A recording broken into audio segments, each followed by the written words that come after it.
Apple Music has two major problems. The streaming service's interface is needlessly complicated and its relationship to eTunes, both the store and your library of purchased songs, has been a disaster. Those will reportedly be fixed in an overhaul expected to debut at Apple's Worldwide Developers Conference in June.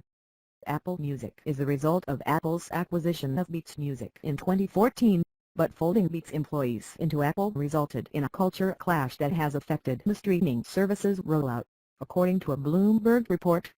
Apple diverted resources from eTunes, which was viewed as a service in decline, to focus on Apple Music instead of finding ways to combine the two or, at the very least, improve eTunes. It turns out that the download store is holding strong, still pulling in billions of dollars in revenue every quarter. eTunes on its own is more successful than most businesses. It's unclear exactly what changes are coming to Apple Music for eTunes, but according to Bloomberg, the revamp is being overseen by eTunes Content Vice President Robert Konderke and Nine Inch Nails lead singer Trent Reznor.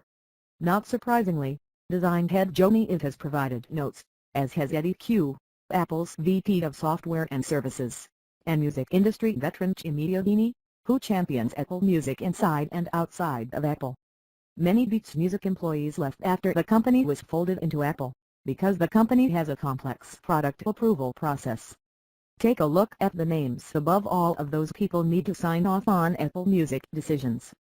Ian Rogers, former CEO of Beats Music, left just a few months after Apple Music launched.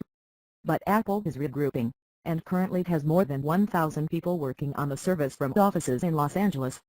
Integration of lyrics and a bolder look. 9to5 Mac has described in detail some of the big changes Apple is reportedly planning on bringing to Apple Music this summer.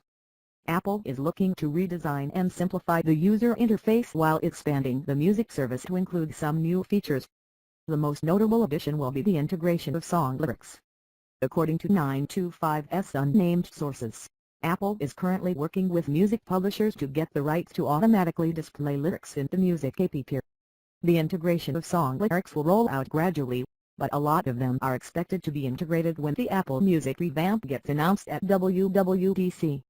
In terms of design, Apple Music will no longer change the color scheme to match the album art of the album you are viewing, opting instead for standardized black and white backgrounds and text. As part of this redesign, the album art will be bigger. Perhaps it will take up the whole screen like in Google Play Music.